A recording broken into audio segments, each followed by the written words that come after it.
ये वही दल है, ये वही पार्टी है जिन्होंने जीते जी उनको अपमानित करने का काम किया। आज ये लोग बाबा साहेब को लेकर उनके सम्मान पर चिंता प्रकट कर रहे हैं, ये सिर्फ दिखावा है। तो उस समय भी तो गाली आप राम को दे रहे थे, तो आपको मार देना चाहिए था।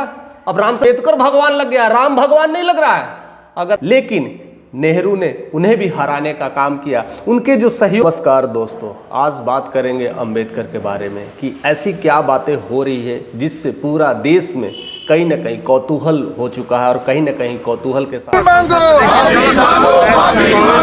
आप में लड़ रहा है। एक पार्टियां दूसरे पार्टियां की तोड़ने की बात कर रही है। आज सारा कुछ खेल समझने की कोशिश करेंगे। इस वीडियो के एंड तक ये बातें समझ में आ जाएगी कि लोग करना क्या चाहते हैं और किस बात के लिए लड़ा रहे हैं और कौन असली दुश्मन है हमारे और कौन किस बात के लिए क्या क्या साजिशें कर रही है।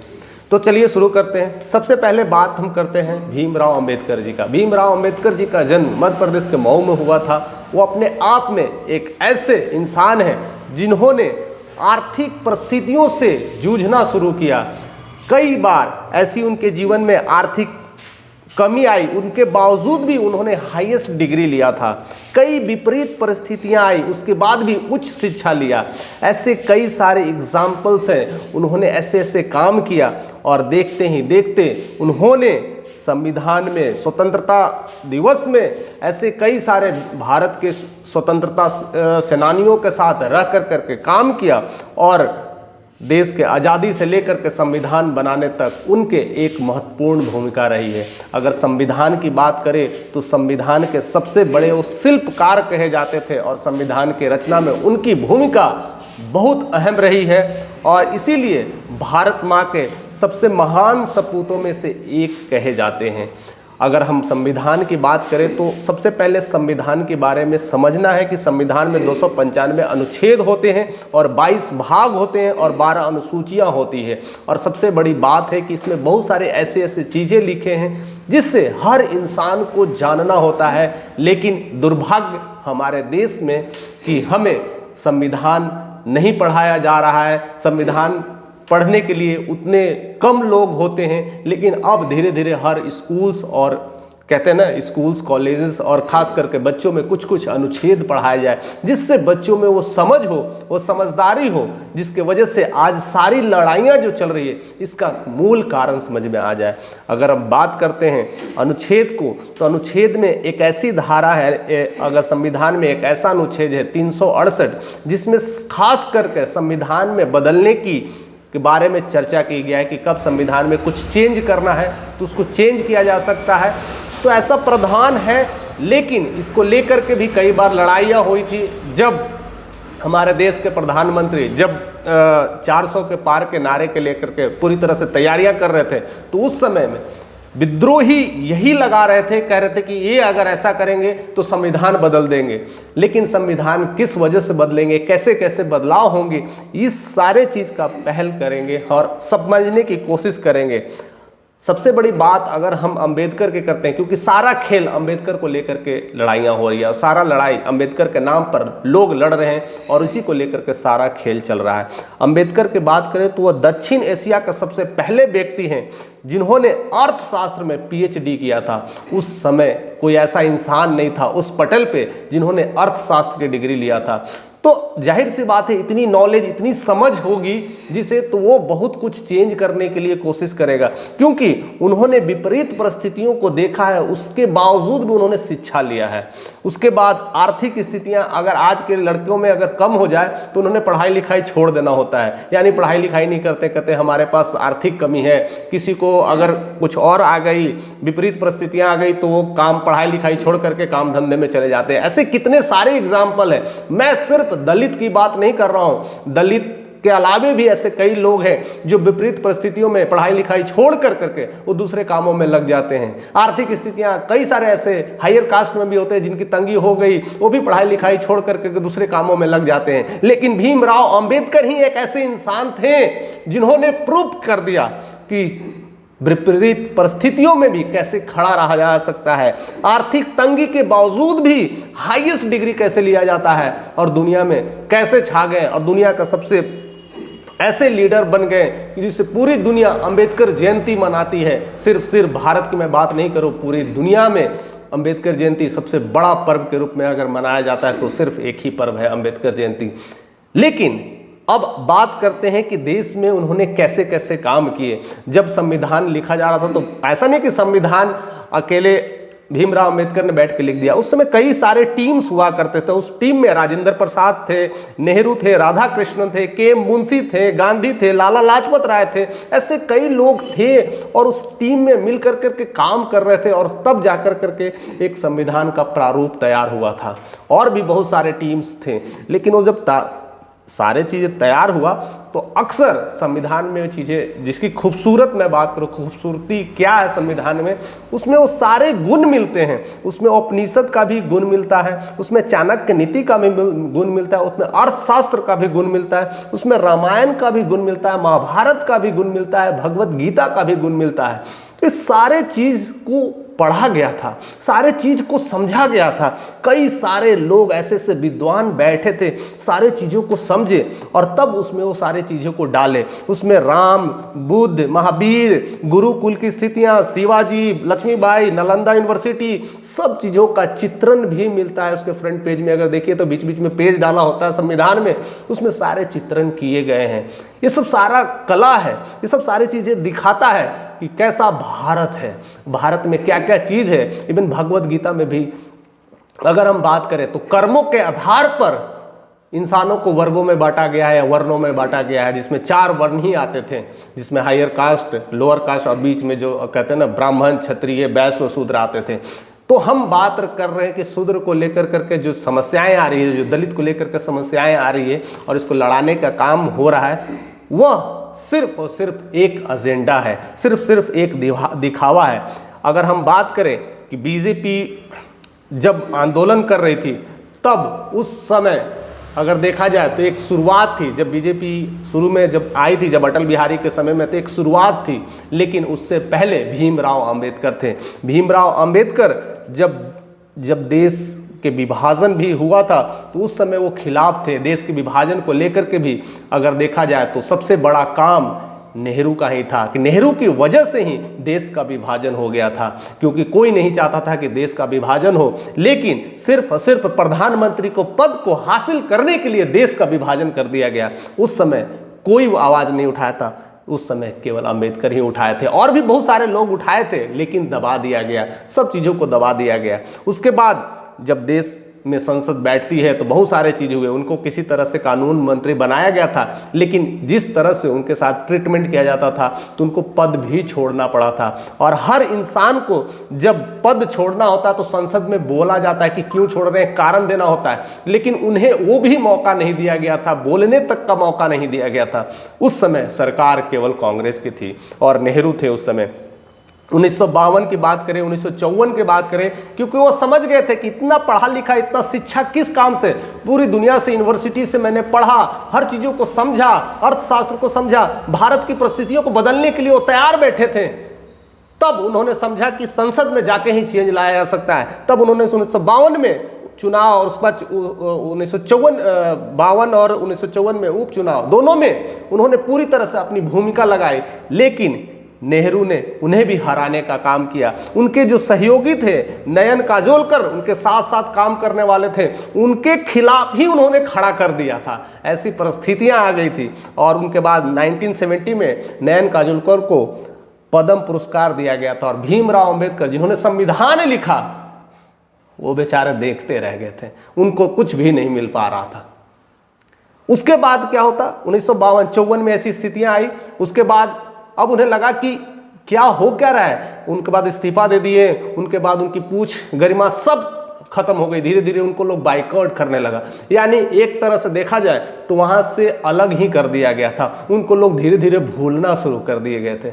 तब अब वो समझ गए थे कि इस भारत में रहना तो हिंदू के जो साथ है ना, हिंदू में जो लोग अगर टूट रहे हैं तो सारा खेल सब जातिवाद का ही है। सारा धर्म अपने आप में अगर है तो सब ठीक है, लेकिन हिंदू में सबसे ज्यादा जो समस्याएं हैं वो जातिवाद को लेकर के हो रही है। ऊंचे और नीचे में बहुत सारे बीमारियां थी। पहले जब देश आजाद नहीं था और देश आजाद के कई साल बाद भी हायर कास्ट और लोअर कास्ट में इतना डिफरेंस था कि 6 फीट की दूरी मेंटेन करते थे, लोग घर में इंटर तक करने नहीं देते थे, ऐसी छुआछूत की बीमारी लगी हुई थी। तो कैसे उस समय लोग संसद में इंटर करने दे? वो सारा संसद, वो अपने आप को घर, अपना घर समझते थे। तो इसलिए एज ए लोअर कास्ट को एंट्री थोड़ा सा मुश्किल हुआ करता था। और आपको पता ही होगा, जितने सारे लोग होंगे, एटलीस्ट 20 साल पहले का भी इतिहास देख लीजिए, तो लोअर कास्ट को छूने तक नहीं दिया जाता था। आकर के आपके पैर भी नहीं छू सकते, हाथ मिला नहीं सकते थे, खाने तो दूर की बात है, 6 फीट की दूरी से मेंटेन करना होता था, बात करना होता था। ऐसी स्थितियां थी। बहुत सारी चीजें डाइल्यूशन आया, बहुत सारी चीजें प्रॉब्लम्स आ रही थी, लेकिन इस बात को समझते थे और वही चीज वो दूर करना चाहते थे, और वही बात को दूर करने की काफी कोशिश भी किया, लेकिन वो सक्सेसफुल नहीं हो रहे थे। तब जाकर 1956 में अक्टूबर के आसपास में उन्होंने हिंदू धर्म से अपने आप को इस्तीफा दे दिया था और कहा बौद्ध धर्म स्वीकार कर लिया था। करीब करीब उनके साथ 350 लोग, उनको जो फॉलो करते थे, वो सारे बौद्ध धर्म में चले गए थे। कह रहे थे कि हिंदू में सिर्फ और सिर्फ यही प्रॉब्लम है, जातिवाद को लेकर के लोग लड़ रहे हैं। तब बौद्ध धर्म में गए कि यहाँ पर कोई जातियां नहीं, कोई पूजा पाठ के लेकर के प्रॉब्लम्स नहीं है, वहां पर मंदिर जाना में सही सारी समस्याएं होती थी, और वही समस्याएं आज भी देखने को मिल रही है। ये सब सारे काम हुए तब जब अटल बिहारी वाजपेयी आए थे, तब उन्हें भारत रत्न मिला था। मीन्स ऐसी स्थितियां पनप रही थी। उसके बाद अगर हम बात करें तो दिल्ली में अंबेडकर सेंटर जो बना था, उसकी भूमि के लिए भी चंद्रशेखर यानी बीजेपी के ही लोग आए थे, तब उन्हें भूमि चंद्रशेखर उनके नाम से मिला। उसके बाद अंबेडकर इंटरनेशनल सेंटर की स्थापना अगर हम बात करें तो मोदी सरकार के समय हुआ था। ऐसे कई सारे चीजें हुई थी।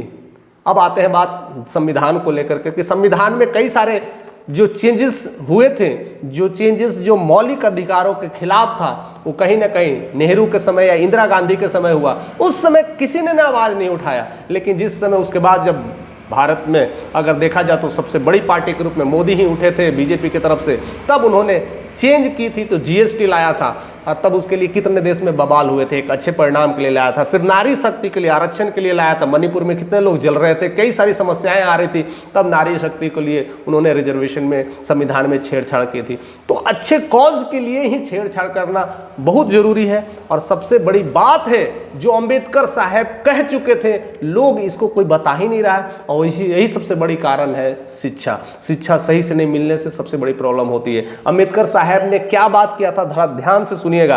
अंबेडकर साहब ने कहा था, संविधान कितना भी अच्छा हो वह बुरा बन सकता है जब संविधान चलाने वाला इंसान अच्छा ना हो, बैठा उसमें नहीं हो। वही वाइस वर्सा है, संविधान कितना भी अच्छा क्यों ना हो, कोई फर्क नहीं पड़ता, अगर चलाने वाला ठीक नहीं हो तो कुछ भी बदल सकता है, संविधान चेंज कर सकता है, खराब कर सकता है, पूरी भारत को बर्बाद कर देगा। अगर संविधान बुरा भी है तो उसमें बैठने वाला इंसान अगर सही है, उसको चलाने वाला इंसान सही है, तब भी देश को आगे ले चल जाएगा। ये सब सारा बात तो अंबेडकर ने कह दिया था, लेकिन देखिए एक छोटी सी मिस्टेक, एक छोटा सा मैनिपुलेशन गृह मंत्री अमित शाह के द्वारा अधूरे भाषण को लेकर के पूरे देश में गुमराह किए जा रहा है। अंबेडकर अंबेडकर अंबेडकर अंबेडकर, और उसको लेकर करके अंबेडकर अंबेडकर अंबेडकर के लेकर करके लड़ाइयां लगवा रहे हैं। यह सबसे बड़ी कारण है अशिक्षा और अंधविश्वास, और भारत में ये कूट कूट के भरा है, उसको दूर करना होगा। और उसी वजह से देश टूट रहा है, आपस में लड़ रहे हैं, और फायदा किसको हो रहा है? गरीब मर रहे हैं, महादलित और दलित हो रहा है, दलित लोग मरेगा और कोई नहीं मरेगा। लोग सोच रहे हैं कि दलित के भगवान को बचाने में लगे, दलित मर रहा है, अमीर को कोई फर्क नहीं पड़ने वाला भाई, एकदम बिल्कुल क्लियर बात है। जितना भी कुछ हो रहा है सब कुछ दलित की वजह से ही होगा। आप दलित को जिस तरह से अम्बेडकर को भगवान बना करके ये सारे जो लोग जो आपके सो कॉल्ड में ये सब इंसाफ कराने की बात कर रहे हैं, अम्बेडकर को कह रहे हैं भगवान के साथ आपको गाली दिया है और भगवान के खिलाफ बोला है, उनको सबसे बड़ी दिक्कत यह है कि वो समझना नहीं चाह रहे हैं। और भारत के लोग इतने गरीब और अनपढ़ हैं कि वो समझ नहीं पा रहे हैं कि कहना क्या चाह रहे हैं। अमित शाह के भाषण को पूरी तरह से सुनने की जरूरत है। एक लाइन, बीच के एक लाइन को लेकर करके बगावत कर दे तो फिर कुछ भी हो सकता है। ऐसे ही हमारे गांव घर में कहानी हुआ करती थी कि कौवा कान लेके चल गया, अब लोग देखने चल जाते थे कि कान किसका लेके जा रहा है। अरे भैया कान किसका लेके, ये तो देखने की जरूरत है ना। अब कान आदमी का ले गया है कि जानवर का ले गया है कि पक्षी का ले गया है, देखने की जरूरत है। अब ये सब परिस्थितियां अगर आ जाएगी तो क्या होगा? यही है एजुकेशन। और एजुकेशन के लिए ही अंबेडकर साहब ने सारी बातें उठाई। उनकी सारा जो जिंदगी है एजुकेशन पे ही तो टिका था। अगर उन्होंने एजुकेशन नहीं किया होता इतनी परिस्थितियों में, तो आज अंबेडकर को अंबेडकर नहीं लोग कहता, भारत के सपूत नहीं कहता, भारत के रत्न लोग नहीं कहता। अंबेडकर जयंती पूरी दुनिया में धूमधाम से नहीं मनाया जाता, क्योंकि उन्होंने शिक्षा पे बल दिया था, शिक्षा को समझा, और वही शिक्षा की वजह से वो हर जगह अपनी बातें को रख पा रहे थे।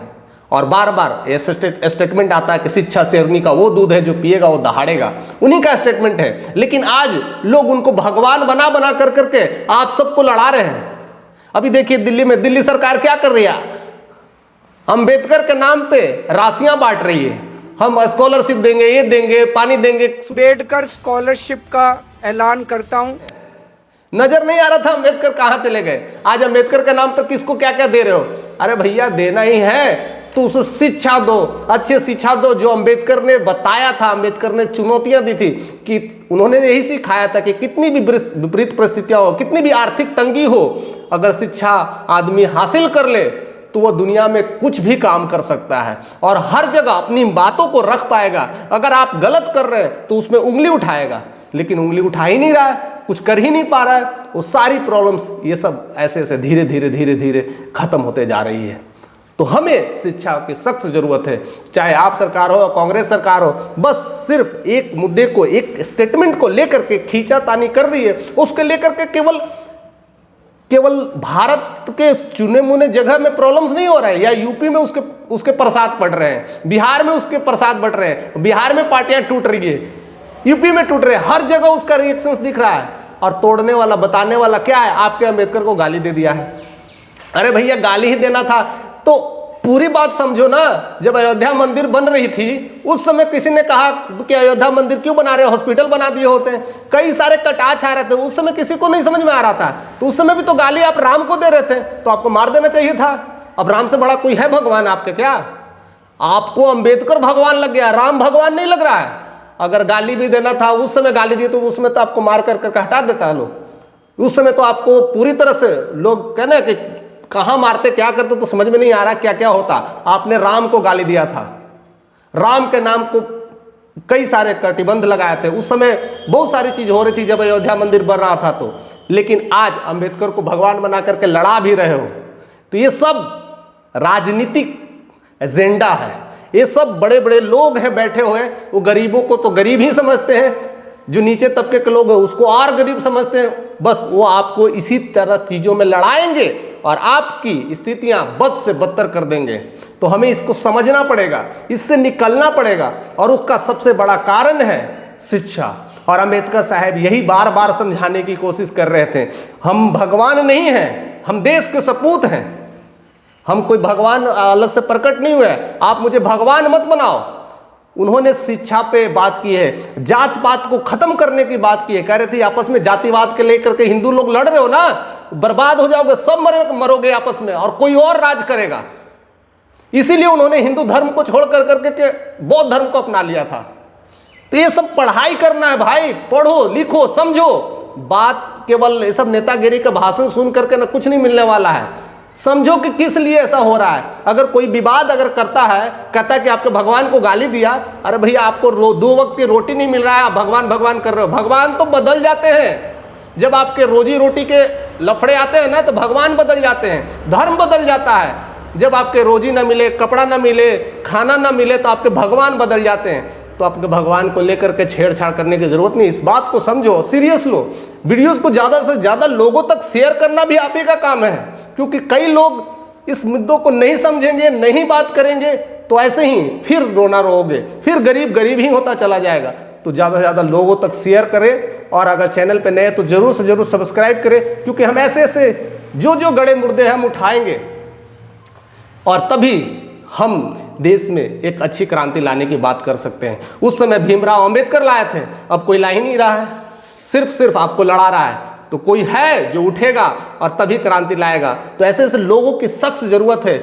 आप लोग भी अगर ऐसे नॉलेज रखते हैं, संविधान को पढ़िए। बच्चों को अगर स्कूल्स कहीं भी है तो अगर टीचर हमारे साथ कोई भी जुड़े हैं, कोई भी कोचिंग इंस्टीट्यूट वाले जुड़े हैं, तो बच्चों को संविधान के बारे में पढ़ाने के लिए अपडेट करिए, थोड़ी थोड़ी ही चीजें दिखाइए कि इस अनुच्छेद में क्या लिखता है।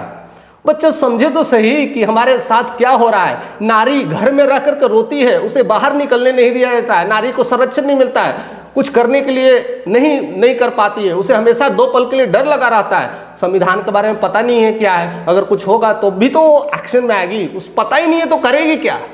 तो संविधान की भी शिक्षा दीजिए। तो ऐसे बहुत सारे मुद्दे हैं, हम इस पे बात करेंगे, लेकिन ये जो छोटी सी बात लेकर के हो रही है, अंबेडकर वाले जो गृह मंत्री को लेकर के घेरा जा रहा है, ये एकदम बेबुनियाद है और इस पे हमें और सही जानकारी की जरूरत है और पूरा भाषण सुनने की जरूरत है। मैं वाणी को यहीं विराम करता हूं क्योंकि बात बहुत है, खत्म नहीं होने वाला है, बट इतना ही मैं कहना चाहता हूं। लेकिन इस बात को समझिए और ज्यादा से ज्यादा लोगों तक शेयर जरूर करिए।